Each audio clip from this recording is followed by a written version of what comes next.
দুর্নীতির অভিযোগ নিয়ে বিরোধী রাজনৈতিক দল কোনোদিন মিউনিসিপ্যালিটি ঘেরাও করেনি, রাস্তায় দাঁড়িয়ে বক্তৃতা করে অকর্মণ্যতার অভিযোগ তুলেছেন, কিন্তু দুর্নীতির অভিযোগ তুলতে পারেনি। আজ আমরা পশ্চিমবঙ্গের মাটিতে যেখানে রাজনীতি করছি, যেখানে এই মুহূর্তে যারা ক্ষমতায় আছে তাদের সঙ্গে দুর্নীতির সমার্থক শব্দ হয়ে গেছে। তৃণমূলের বিরুদ্ধে দুর্নীতির অভিযোগ করে কোথাও কোনো প্রয়োজন নেই, কারণ তৃণমূল দুর্নীতিগ্রস্ত মানুষ জানে।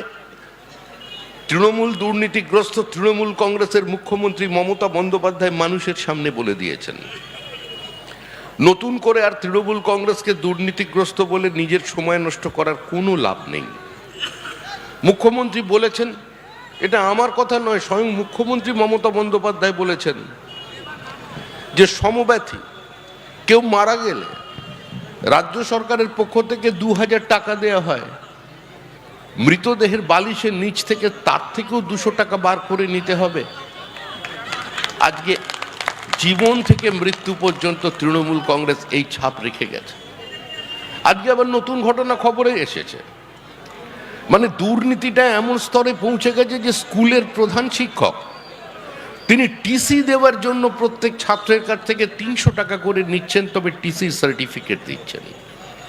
কেউ নাকি ওনাকে জিজ্ঞাসা করেছিল যে কেন আপনি এই কাজ করছেন, তার সহকারী উত্তর দিয়েছেন, আমরা তৃতীয়বারের জন্য পশ্চিমবঙ্গে ক্ষমতায় এসেছি, তাই প্রতি টার্মে 100 করে করে আমরা 3 টার্মে 15 বছরে মাত্র 300 টাকা নিয়েছি। কি অন্যায় করেছি, এর থেকে তো আমরা অনেক বেশি কাজ করতে পারি। এমন একটা রাজনৈতিক দল পশ্চিমবঙ্গের ক্ষমতায় এসেছে যারা দিনের পর দিন মানুষের সামনে দাঁড়িয়ে সিপিআইএম এর দুর্নীতির বিরুদ্ধে, ভ্রষ্টাচারের বিরুদ্ধে, নীতিহীনতার বিরুদ্ধে, পুলিশকে দলীয় স্বার্থে ব্যবহার করে প্রশাসনের রাজনীতিকরণের বিরুদ্ধে বক্তব্য রেখেছিল। যে মমতা বন্দ্যোপাধ্যায় মানুষের সামনে দাঁড়িয়ে বলতেন, আমি কিছু করতে পারি বা না পারি, আমি মানুষকে ভয় মুক্ত করব, কোনো বাইক বাহিনী থাকবে না, কোনো থান কাপড় বিতরণ থাকবে না, পশ্চিমবঙ্গের ভোটার লিস্টে বাংলাদেশিদের নাম ঢুকিয়ে সিপিআইএম এর মতো নির্বাচন থাকবে না। তিনি মানুষের সামনে দাঁড়িয়ে বলেছেন, আমি মমতা বন্দ্যোপাধ্যায়, আমি আপনাদের আশ্বস্ত করছি, বাইক বাহিনী নেই, থান কাপড় নেই, কোনো ভীত সন্ত্রস্ত করার পরিস্থিতি নেই, আমি পশ্চিমবঙ্গের মানুষকে একটা ভয়মুক্ত অবস্থা তৈরি করে দেব। অর্থাৎ আমি আমার মতো করে কথা বলবো, আমি আমার মতো করে প্রতিবাদ করব, আমি আমার মতো করে সরকারি নীতি সিদ্ধান্তের সমালোচনা করব, আমি প্রয়োজনে রাস্তা অবরোধ করব, আমি বন্ধ করব, আমি মিটিং করব, মিছিল করব, পঞ্চায়েত নির্বাচনে সংখ্যাগরিষ্ঠতা পেলে বিনা বাধায় আমি নির্বাচনে প্রতিদ্বন্দ্বিতা করে জয়ী হবার কারণে বোর্ড গঠন করব। নির্বাচনে প্রতিদ্বন্দ্বিতা করবার পর আমাদের কর্মীরা বিনা বাধায় কাউন্টিং স্টেশনে যাবে। আজকে এই প্রতিশ্রুতি দিয়ে যিনি ক্ষমতা দখল করেছিলেন, যার সামনে ইস্যু ছিল একটাই, রেস্টোরেশন অফ ডেমোক্রেসি, গণতন্ত্রের পুনঃপ্রতিষ্ঠা, আজকে সেই মমতা বন্দ্যোপাধ্যায়ের আমলে একই ইস্যু আজকে মানুষের সামনে এসে দাঁড়িয়েছে। এখন মানুষ কথা বলতে চাইছে, প্রতিবাদ করতে চাইছে, মেধার মর্যাদা পেয়ে চাকরি নিতে চাইছে। মানুষ জানতে চাইছে যে আমার ছেলে যারা এসএসসি পরীক্ষায় অংশগ্রহণ করেছিল তাদের ওয়েমার শিট কোথায়। মমতা বন্দ্যোপাধ্যায় জগন্নাথ দেবের পিছনে, মন্দিরের পিছনে ওয়েমার শিট লুকিয়ে রেখেছেন কিনা আজকে সেটা সাধারণ মানুষ বুঝে উঠতে পারছে না। আজকে সমস্ত কিছু ছেড়ে দিয়ে দেবদেবীর শরণাপন্ন হয়েছেন মমতা বন্দ্যোপাধ্যায়। গীতায় ভগবান শ্রীকৃষ্ণ বলেছেন, সর্বধর্ম পরিত্যাজ্যং মামেকং শরণং মসি অহং তং সর্ব পাপেভ্য মোক্ষয়িষ্যামি মা শুচো। মমতা বন্দ্যোপাধ্যায় বলছেন, চিন্তার কোনো কারণ নেই, 294টা কেন্দ্রে প্রার্থী আমি। আগে বলেছিলেন যদি জানতাম এরা এত বড় চোর তাহলে এদের টিকিট দিতাম না, কিন্তু তারপরে কি হয়েছে প্রত্যেকটি মানুষের জানা। এখন বলছেন 294টি প্রার্থীর দিকে তাকিও না, তাকাও আমার দিকে, আমি আছি, জলে স্থলে অন্তরিক্ষে আমি আছি, আমি দীঘাতে জগন্নাথ দেবের সঙ্গে আছি, আমি নিউ টাউনে দেবী দুর্গার সঙ্গে আছি, আমি উত্তরবঙ্গে মহাকালের সঙ্গে আছি। এখন দেবতা ছাড়া আমাদেরও কোনো গতি নেই, তোমাদেরও কোনো গতি থাকবে না। তাহলে গণদেবতার কি হবে, কি করবেন আপনারা? আপনাদের সিদ্ধান্ত নিতে হবে। এক অদ্ভুত রাজনৈতিক পরিস্থিতি তৈরি করেছেন পশ্চিমবঙ্গে। 2005 সাল অগাস্ট মাস, মুখ্যমন্ত্রী মমতা বন্দ্যোপাধ্যায়, সেদিন বিরোধী দলনেত্রী, হঠাৎ পার্লামেন্টে ঢুকলেন, একগুচ্ছ কাগজ ছুঁড়ে ফেলেন স্পিকারের টেবিলের ওপরে, বললেন বাংলাদেশি অনুপ্রবেশকারীদের নাম ঢুকে গেছে ভোটার লিস্টে, সিপিএম এভাবে নির্বাচনে ক্ষমতা দখল করছে, তাই যে কোনো মূল্যে এর অবস্থার পরিবর্তন করতে হবে। মমতা বন্দ্যোপাধ্যায়ের পাশে সেদিন খুব একটা বেশি কেউ দাঁড়াননি, চোখের জল ফেলে চলে এসেছিলেন মমতা বন্দ্যোপাধ্যায়। আজকে সেই মমতা বন্দ্যোপাধ্যায় ক্ষমতায় আসবার পর কৃষ্ণনগরের একটি জনসভায় ঘোষণা করে দিলেন অনুপ্রবেশ বলে কিছু নেই। অনুপ্রবেশ মানে কি? ওরাও তো বাঙালি, এরাও তো বাঙালি, আমরা বাংলা ভাষায় কথা বলি, আমরা বাংলায় স্বপ্ন দেখি, আমরা বাংলায় কবিতা লিখি, আমরা ভাষায় এক, ভালোবাসায় এক, তাই দিবে আর নিবে, মিলাবে মিলবে। ওরা ওপার থেকে এপারে আসবে, আমরা এপার থেকে ওপারে চলে যাব, কিন্তু ওপারে চলে যাবার পরিবর্তে তারা এখানে থেকে যাচ্ছে, ভোটার লিস্টে তাদের নাম ঢুকে যাচ্ছে। আর সেই ভোটার লিস্টের শুদ্ধিকরণের বিরোধিতা করে মমতা বন্দ্যোপাধ্যায় অনুপ্রবেশকারী বাঁচাও যাত্রা তৈরি করছেন। তিনি আবার নতুন রূপে অবতীর্ণ হয়েছেন। আমরা এতদিন জানতাম আমাদের মুখ্যমন্ত্রী কবি, আমরা এতদিন জানতাম আমাদের মুখ্যমন্ত্রী তিনি গীতিকার, আমরা এতদিন জানতাম আমাদের মুখ্যমন্ত্রী তিনি সুরকার, আমরা এতদিন জানতাম আমাদের মুখ্যমন্ত্রী তিনি যে কোনো বিপরীত অবস্থান থেকে লড়াই করতে পারেন। আমরা জানতাম আমাদের মুখ্যমন্ত্রী খড়গপুরের রাত জেগে ঝড়ের, সাইক্লোনের গতিমুখ পর্যন্ত পরিবর্তন করে দিতে পারেন, কিন্তু আমাদের মুখ্যমন্ত্রী আইনজীবী আমাদের জানা ছিল না। এখন মুখ্যমন্ত্রী বলছেন আমি কালো কোট পরে সুপ্রিম কোর্টে চলে যাব। আপনারা সবাই দমদম বিমানবন্দরে গিয়ে তাকে ফুল নিয়ে অভিনন্দন জানিয়ে আসবেন, কারণ তিনি কেন যেতে চাইছেন সুপ্রিম কোর্টে? বাঁচাতে রোহিঙ্গাদের, বাঁচাতে বাংলাদেশি অনুপ্রবেশকারীদের, আর আপনাদের পরিবারের যারা মারা গেছেন, যারা এই পৃথিবীর মায়া ত্যাগ করেছেন, আপনারা গয়ায় গিয়ে যাদের পিণ্ডদান করে চলে এসেছেন, আপনারা কেউ কেউ নিজের প্রিয় ফল ছেড়ে দিয়েছেন বাবা মার উদ্দেশ্যে, কিন্তু আপনাদের থেকে অনেক এগিয়ে মমতা বন্দ্যোপাধ্যায়।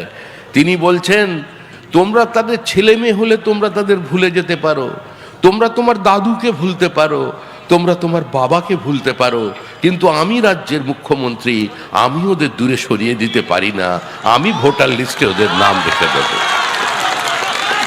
আজকে এভাবেই চলেছে পশ্চিমবঙ্গের রাজনীতি।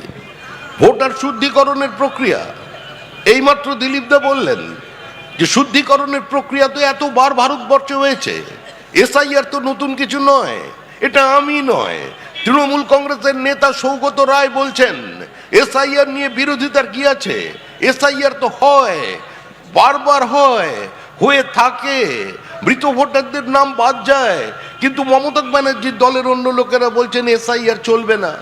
প্রথমে বললেন এসআইআর মানবো না, প্রথমে ছিল ক্যা ছিছি, তারপরে এখন এসআইআর নিয়ে পড়েছেন, বলছেন এসআইআর মানবো না, বাংলায় এসআইআর হবে না। কি দেখতে পাচ্ছেন? বিএলওর পেছনে কারা ঘুরছে? সবচেয়ে বেশি তৃণমূল কংগ্রেসের লোক। অর্থাৎ আমি দুধুও খাবো, তামাকুও খাবো, আমি ধর্মেও আছি, আমি জিরাপেও আছি। কতদিনের রাজনীতি চলবে? এসআইআর মানবেন না বলে এসআইআর এ অংশগ্রহণ করলেন। ভুলে যাবেন না কোভিডের টিকা, মুখ্যমন্ত্রী বলেছিলেন কোভিডের টিকা বার করবে ভারতবর্ষ, নরেন্দ্র মোদীর ওই টিকা সর্বনাশ করে দেবে দেশবাসীকে, কিন্তু 130 কোটি 40 কোটি দেশে দুবারের জন্য ভারতবর্ষের মাটিতে ভারতবর্ষের বিজ্ঞানী চিকিৎসকদের আবিষ্কৃত যে ভ্যাকসিন, সেটা কিন্তু মমতা বন্দ্যোপাধ্যায় গ্রহণ করেছেন। কবে করেছেন কেউ জানেন না। এসআইআর আসার সঙ্গে সঙ্গে ঘোষণা করে দিলেন আমি এসআইআর এর ফর্ম ফিল আপ করবো না, ক্ষমতা থেকে আমার নাম বাদ দিয়ে দেখাও। তারপরে হঠাৎ জানা গেল মুখ্যমন্ত্রী আগেই ফর্ম ফিল আপ করে নিয়েছেন।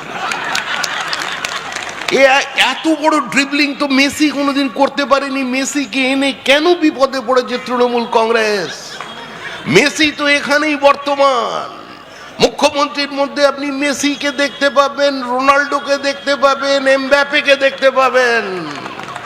অসাধারণ ড্রিবলিং, বিরোধীরা তার সামনে ধারে কাছেও দাঁড়াতে পারছে না।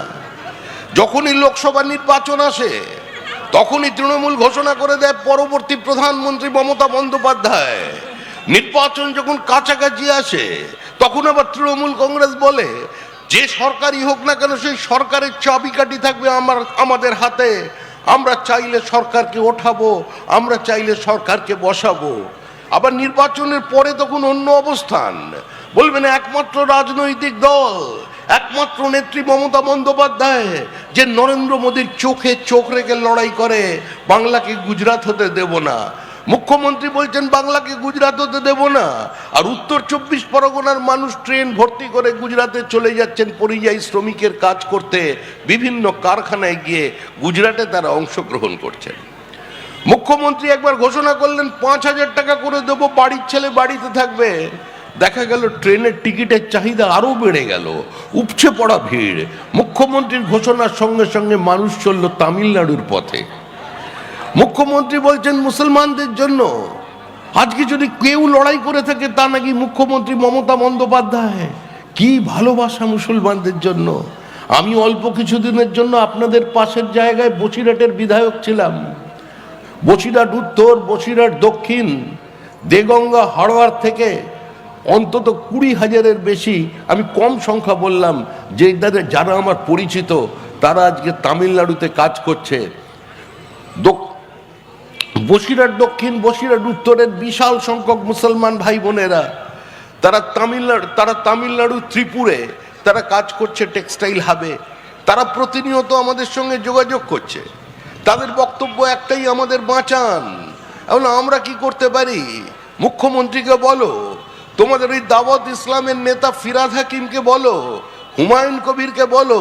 বলছে দাদা ওদের বলে কোনো লাভ নেই, কারণ বাংলাদেশিরা ঢুকে পড়েছে এখানে, রোহিঙ্গারা ঢুকে পড়েছে এখানে, ওরাও বাংলা ভাষায় কথা বলছে, আমরাও বাংলা ভাষায় কথা বলছি, পুলিশ এসে আইডেন্টিটি কার্ড চেক করছে।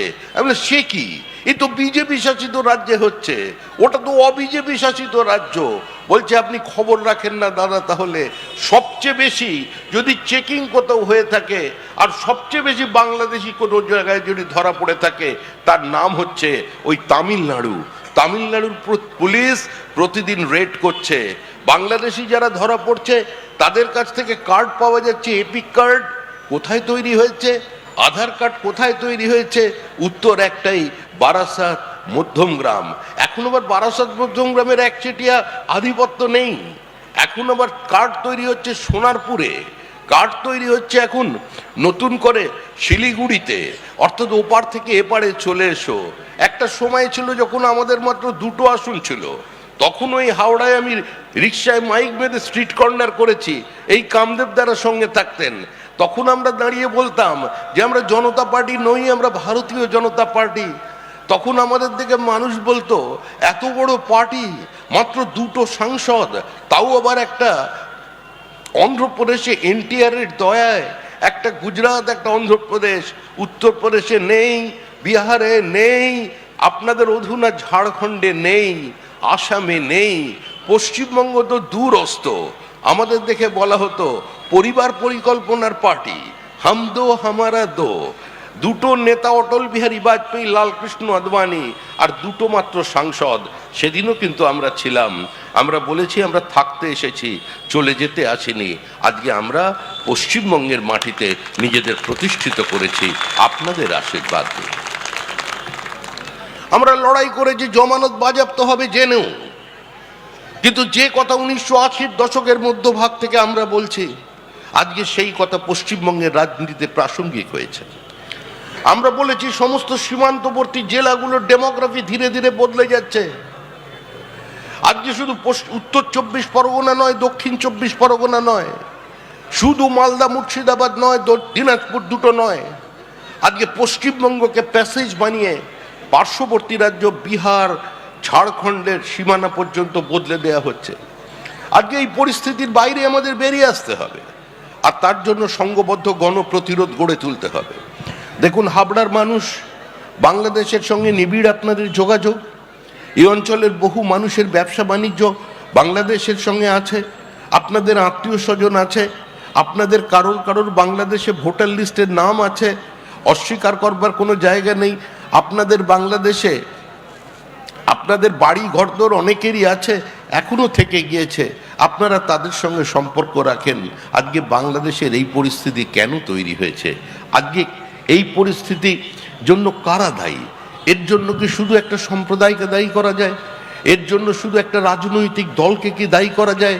এর জন্য দায়ী হচ্ছে সম্পূর্ণ আমরা যারা ওপার বাংলায় ছিলাম, এপার বাংলায় এসে গল্প বলেছি যে আমাদের ওখানে নারকোল গাছের সারি ছিল, আমাদের পুকুরে নাকি বড় রুই কাতলা নাকের নোলক পরিয়ে ঘুরে বেড়ানো হতো তাদের, কিন্তু আমরা ওইখানের রুই কাতলার মোহ ত্যাগ করে অত ভালো নারকোল গাছগুলোকে ছেড়ে দিয়ে এপার বাংলায় ছোট পুঁথি গন্ধময় যুক্ত পরিবেশের মধ্যে পেট গলা চুনো পুঁটির খোঁজে কেন এলাম?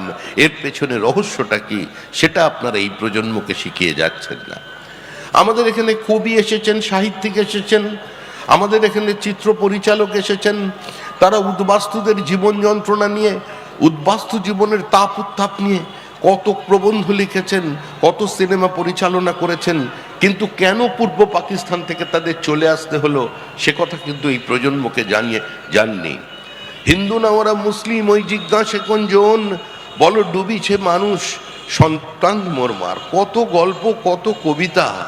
কান্ডারিকে হুঁশিয়ারি দিতে দিতে হাতে সম্প্রীতির রাখি বাঁধতে 1947 সালের 15ই আগস্ট আমরা হেরে গিয়েছিলাম কূটনৈতিক ব্রিটিশ সাম্রাজ্যবাদী চতুর শয়তানির কাছে। দেশের বুকে নেমে এসেছিল এক অভিশাপ, দেশ বিভাগের অভিশাপ। নিজের দেশে পরবাসী হয়ে গিয়েছিলাম আমরাই। আজকে সেই অভিশাপ আমরা বহন করে নিয়ে চলেছি এই হাবড়া অশোকনগর এলাকায়। আমাদের কপালে ছিল উদ্বাস্তুর টিকা। মহাত্মা গান্ধী বলেছিলেন, যারা নিজেদের ইচ্ছার বিরুদ্ধে পাকিস্তানে থেকে যেতে বাধ্য হয়েছেন, তারা যদি নিজেদের জীবনকে রক্ষা করবার প্রয়োজনে তারা যদি চলে আসেন, তারা যদি মনে করেন যে এই দেশে তাদের বসবাসের উপযোগী নয়, ভারতবর্ষে আসেন, সরকারের উচিত তাদের জীবন এবং জীবিকাকে সুনিশ্চিত করা। আজকে তারা সেটা করে দিতে পারেননি। কংগ্রেস প্রতিশ্রুতি দিয়েছিল, মহাত্মা গান্ধী বলেছেন, সর্দার বল্লভভাই প্যাটেল বলেছেন, পণ্ডিত জওহরলাল নেহেরু বলেছেন, কিন্তু জওহরলাল নেহেরুর পাণ্ডিত্য কোনোভাবেই এই সিএ বিল কার্যকর করার ক্ষেত্রে প্রাসঙ্গিক করে তুলতে পারেননি, যা করে দিয়েছেন নরেন্দ্র দামোদর দাস মোদী। আপনাদের সামনে নতুন করে, মানে যারা এখানে আছেন, চলে এসেছেন ওপার বাংলা থেকে 2024 সাল পর্যন্ত, আজকে তাদের নাগরিকত্ব সুনিশ্চিত করবার জন্য সরকার এগিয়ে এসেছেন, আপনাদেরও এগিয়ে আসতে হবে।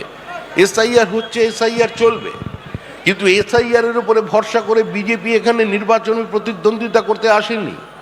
আপনি এসআইআর এই মুহূর্তে বন্ধ করে দিন, ইডি সিবিআই দপ্তরে তালা লাগিয়ে দিন, আপনি ইনকাম ট্যাক্স জিএসটি কে বলুন কোন রকমের ফার্দার নোটিশ পাঠানো যাবে না।